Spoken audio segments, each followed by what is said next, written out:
The face of Ukrainian opposition to the Russian invasion has been their president, as we've seen tonight, Volodymyr Zelensky. His defiant vows to stay and fight have lifted a nation fighting for its freedom. John Yang details Zelensky's improbable rise from comedian to president, and now to becoming the man of the moment. Good morning to all Ukrainians. Here's the situation. I'm still here. Soon after Russia invaded Ukraine, President Volodymyr Zelensky, unshaven in a shaky selfie posted to Twitter, rallied a nation suddenly at war. We will protect our country. That's what I wanted to tell you. Glory to Ukraine. The 44-year-old comedian turned politician vowed to stay in the capital city of Kyiv. Your president is here, our troops are here, our citizens are here. All of us are here protecting the independence of our country. It seems straight out of a movie, just like his defiant response to a U.S. offer of evacuation. I need ammunition, not a ride. Wearing a flak jacket, Zelensky walks the streets and visits troops. He displays a mix of courage, humor, and grace under pressure that's drawn comparisons to British Prime Minister Winston Churchill during World War II and galvanized support at home and around the world. Whatever happens, our president, President Zelensky, will never sell us out. He will not give Ukraine to Putin.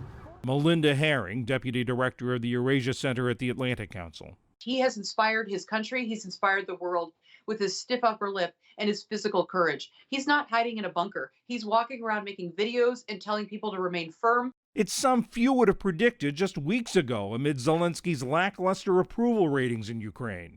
Adrian Karatnitsky, a contributing editor to American Purpose magazine. Before this thing, he was losing support, and there was some chances, he might not be reelected. And in this crisis, of course, he's just blossomed. Before this, many Americans only knew Zelensky as an unwitting figure in President Donald Trump's first impeachment. The man Trump asked for a favor, digging up dirt on the Bidens, when Zelensky asked for defensive weapons. In Ukraine, Zelensky first became known as a comic. The peak of his fame was when he starred in a 2015 satirical TV sitcom called Servant of the People. His role? A schoolteacher turned accidental president. Доброе утро, господин президент. In 2019, life imitated art when he ran for president for real. A fresh face for voters tired of corrupt leaders. His populist platform included the promise of peace with Russia, which had annexed Ukraine's Crimean Peninsula and backed pro-Russian separatists in Ukraine's Donbas region. Melinda Herring of the Atlantic Council. He wanted to do three things. He wanted to end the war in the Donbas. He wanted to end Ukraine's endemic corruption problem, and he wanted to make Ukraine rich. Ukraine is the poorest country in Europe. During the campaign, NewsHour special correspondent Simon Ostrovsky visited Zelensky on the set of his show. You're an actor with no political experience. Yes. Your country is at war with Russia.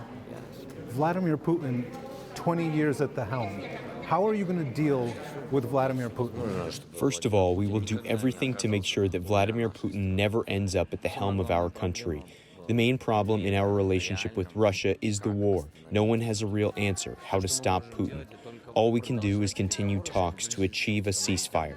But after Zelensky's landslide victory over incumbent Petro Poroshenko, a billionaire businessman, that ceasefire never materialized.